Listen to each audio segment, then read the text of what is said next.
अस्सलाम वालेकुम। मैं अंसारी ज़ैनब अब्दुल गफ्फार दुआम जमात की तालिबा हूँ।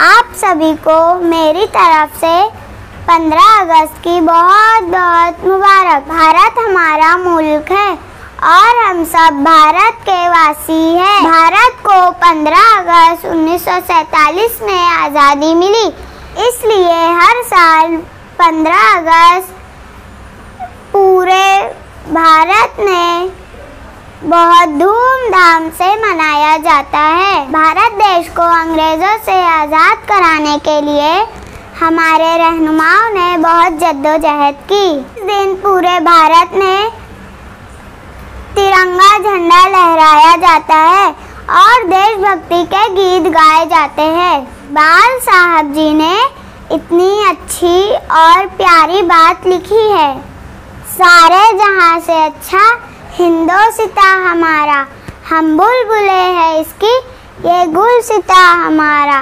पर्वत हो सबसे ऊंचा वो साया आसमां का, वो संतरी हमारी वो पासुबा हमारा। सारे जहां से अच्छा हिंदोसिता हमारा। मजहब नहीं सिखाता आपस में बैर रखना, हिंदी अहम वतन है हिंदोसिता हमारा। सारे जहां से अच्छा हिंदोसिता हमारा। कुछ बात है कि हस्ती मिटती नहीं हमारी, सदियों रहा है दुश्मन दौरे जहां हमारा। सारे जहां से अच्छा हिंदोसिता हमारा। जय हिंद।